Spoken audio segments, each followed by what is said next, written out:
And we're live. Welcome to Josh and Aaron Talk About Stuff. I'm Josh. And I'm Aaron. How you doing, buddy? Good, my friend. How are you doing? Doing good. Weather's good. I feel Nice. good. Spring break. On spring break. Lucky you. I wish. I already had mine, so I can't really complain. But yeah, at least I actually had my spring break during spring. Right, I know.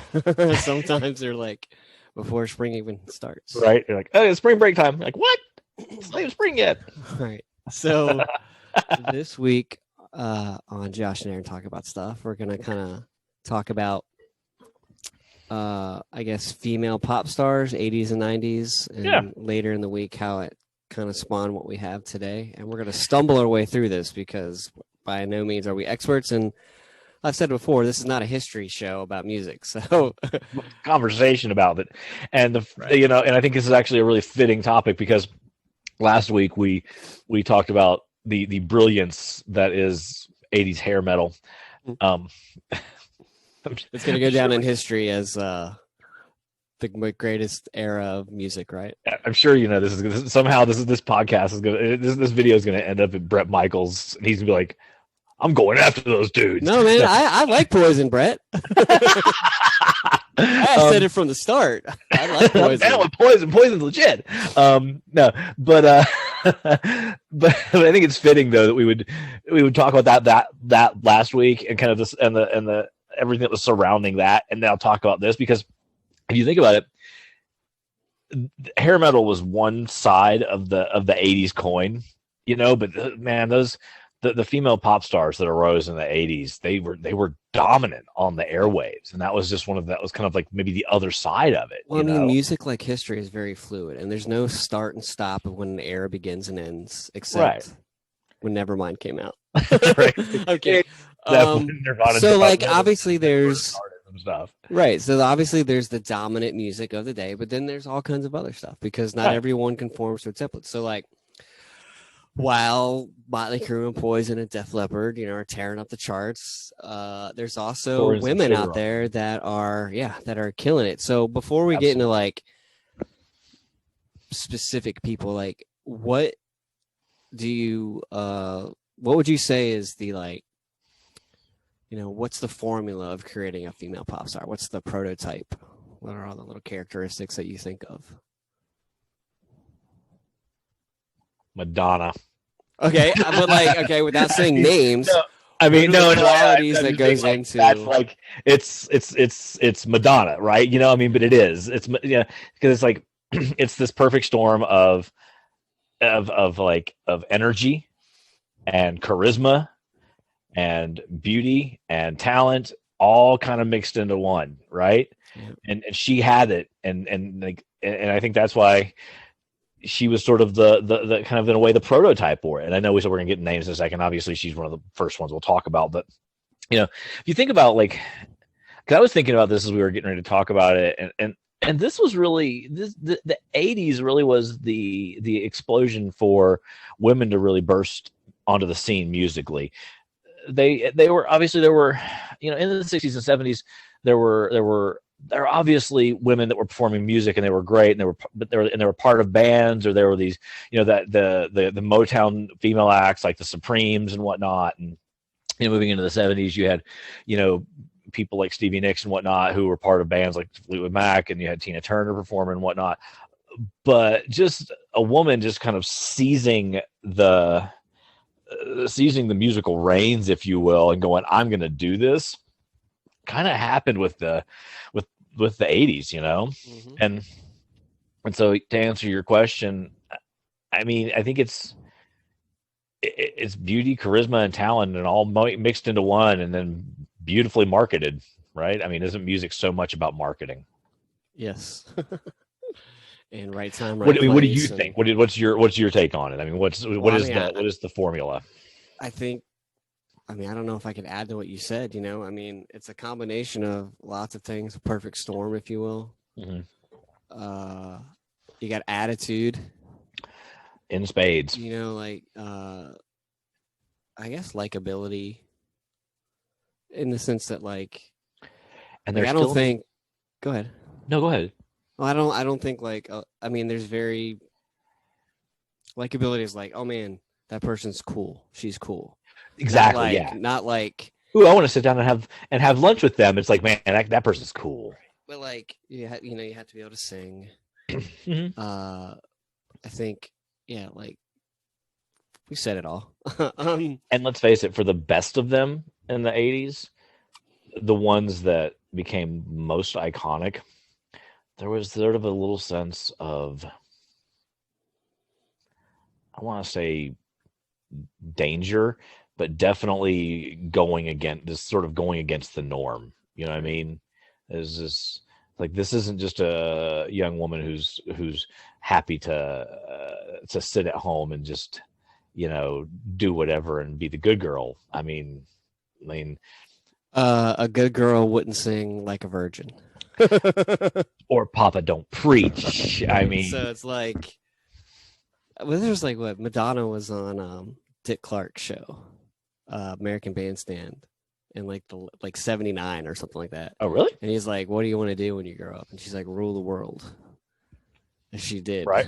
Yeah. Right. So like, okay, so Madonna is on the Mount Rushmore. She's number one, I think. Because I was looking at like, I was looking at. I have a whole list of people here, and I was looking at like all their album releases, and like Madonna was really like the only one aside from Janet Jackson, but she was really young in 82. That was like her first album, but like Madonna's first album was like 83. So for most of the 80s, Madonna is there. These other names that we're going to talk about, they're like 86 and on or 88 and on. So like Madonna was like, I think Cyndi Lauper was early 80s. So she was more of the, I think she would fall into this category because she was huge too, but oh, absolutely. She had a different side to her than like Madonna did. More of a different kind of fun. Yeah, well, I mean, Madonna. You think about Madonna's like first performance, and I shudder to use the word, or one of her first performances, and I shudder to use the word because I loathe it so very much because it gets thrown around so much. But sometimes it's the only word that's fitting, and it's the word iconic, and it's that performance, and I was with the VMAs in the wedding dress doing Like a Virgin, and it's just like. And it's just like media, I don't think television was ever quite the same. I mean, it was like scandalous, and people were in shock. And there's all this religious iconography she's using, and she's singing this song Like a Virgin in a wedding dress, and it is just like, and that was the moment where she's like, okay, this is mine, and I'm taking it, and everybody else better buckle up. And it was a real revolutionary moment in music to a degree. And like you said, she was there for all of it. The 80s kind of like she was there, and she was ruling the world. I think she was at some point. I mean, she sold over 100 million records, which is incredible. Yeah, yeah, it's incredible. So I got a list here. Like, I guess for 1980s until we get into the 90s. Like Madonna obviously is a queen. Oh yeah, I think Janet Jackson. Absolutely huge. Hard to get out of her brother's shadow, but would be, that's a shadow that'd be hard for anybody to get out of when that's your brother. I mean, yeah, the undisputed king of pop, as it were. I got Whitney Houston, absolutely, and Paula Abdul, at least for like 88 and 89. Yeah.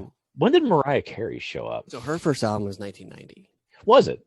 Yeah, okay. But like, so. This other Tiffany. Well, she was like 80s, but she was, I don't like with Madonna, like you have to have a certain type of attitude to say, I'm going to sing Like a Virgin, Touch for the very first time. You know what I'm saying? Tiffany, I think, was more of a product. Oh, absolutely. I mean, the only song I know that she did was the cover of I Think We're Alone Now. I Think We're Alone Now, right? That was her, wasn't it? Right. Yeah. I mean, when you could see a video that wasn't Def Leppard, Motley Crue, or Poison, you saw Madonna. Right. I remember Tiffany, but like talking to Angela or like Debbie Gibson. Yeah. Pretty big. But that to me is more like, okay, you have talent, you're pretty, whatever. Here's you're going to sing. This is the model we're creating. Well, where did that model come from? And yeah. assuredly, I mean, you got to figure when when Madonna started doing her thing, it's like, okay, let's see if we got we can it is the perfect female pop star. We must build it. Right. I got Taylor Dane. Now I didn't know her name, but when Angela played songs for me, they were really actually popular songs at the time. Huge songs. Amy Grant. I don't know if she was late 80s or early 90s, but I remember her one song. That's just because like her one song. That's the one that, like obviously unless you're a huge fan of a band, right, you don't really know their deep catalog. So no, absolutely. And like I said, this is from our perspective. Obviously I did a little bit of research, but like I think those were the, Madonna, Paula Abdul, Janet Jackson, Whitney Houston, Amy Grant, Tiffany, Debbie Gibson, Taylor Dane, Cyndi Lauper, and then Mariah Carey kind of takes the mantle a little bit a while. Yeah. When Madonna's been around for 10 years, a new person starts to, Mariah Carey, I think. What about Annie Lennox? Well, so Angela and I talked about her. So I have a whole list of other women that I guess could fall in the umbrella of pop, but like had either been with a band before or was at least a solo. But like, I don't know. I mean, she was with the Eurythmics, Sweet Dreams, but then she went off on her own, did her own recording career. And she's really spectacular. But again, I can't remember like what her timeline is. That was actually my question. Is like, because I don't remember. I mean, I think Sweet Dreams was early 80s. Yeah. And so like I just know like one song she sings, I think it was solo, it was called Why. That's sometime in the 80s. I did but like who else I got on this list?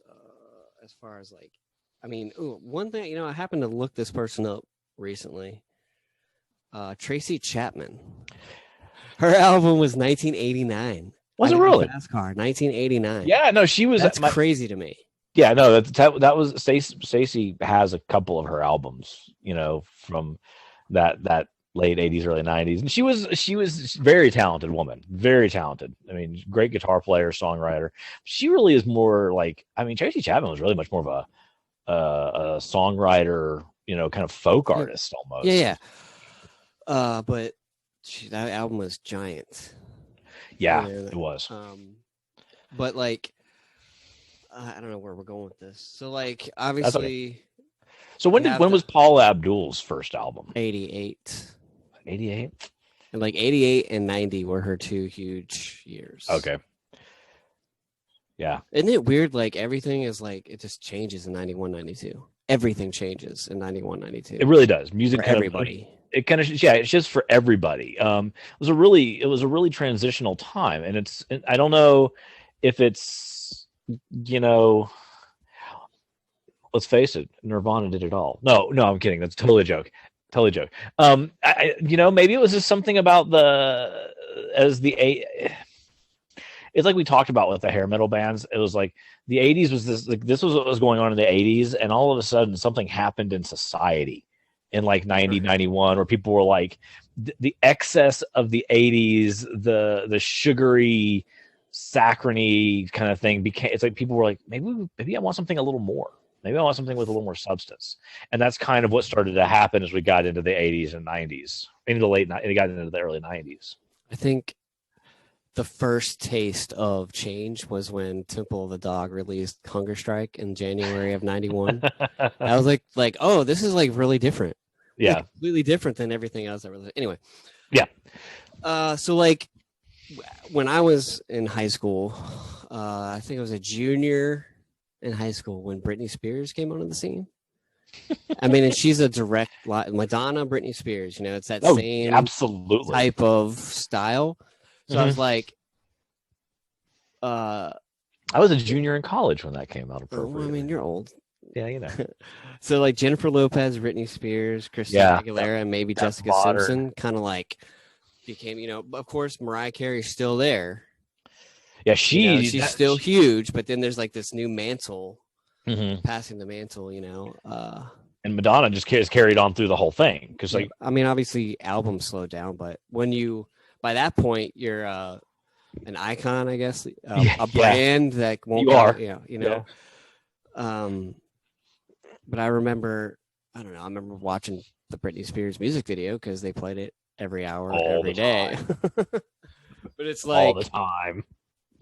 Now, those music videos, let's just, or any of Madonna's, or Britney Spears or whatever, are those music videos, are they geared more towards guys or girls? That's a And really who are they singing for? Who are they singing to? We go all the way back to the very beginning of it. Like we're talking about Madonna on the VMAs in her wedding dress. Was you that, know, and what was that? Who was it for? Who was their audience he was really singing to? Audience, if you think about that. And that's not a criticism at all. Right. Of the video and it's just, but it's like, you start thinking about it, and it's like, and as they say, sex sells. It's like, who is this for? And is it really in the end? Well, maybe for everybody, it's what's weird, women, this is what we can do and this is what we can be. And for men, it's like, here's the dance. I mean, I don't know. Right. But do you think more women bought Madonna's records or men? I mean, I would imagine it was a more female dominated audience. That would be like finally someone I can relate to my age, that. Yeah. Maybe that's what it is. It's, it's someone I can identify with, I can relate to, like you said. That was funny. I was, it's funny. I was watching an interview, with the Foo Fighters, and they were interviewing, and they asked him if they could only have one album, what it would be. And there's a point to this statement, and Pat Smear's album was Butterfly by Mariah Carey. Oh, right. It's his favorite album of all time. It's his favorite album of all time. That's crazy. And what I guess the point is music is transcendent, though. Mm-hmm. You're not locked into a genre. Right. This may be what you perform, but this is what you love. This may be it's just like, I mean, I'm not going to lie. I was listening to these songs back in the, when Madonna and Janet Jackson were dropping their early hits back in the, early 80s, and I was 10, 11, 12. It was on the radio or on MTV. Sure, I listened to it. That's what we ever, because it was good. And maybe that's the point, is that the audience, when you ask who's the audience, it's everybody, Yep. Yeah, the audience is everybody. So I'm going to name some pretty big solo people here. All right. Celine Dion. Yeah. Giant. Shania Twain. Oh boy. Busted out into the scene late 90s with kind of a country rock hybrid thing. Right. Country pop hybrid thing, I guess I should say. That's really what it was. Yeah, and it was one of the biggest songs of all time. I Feel Like a Woman. Oh, that's right.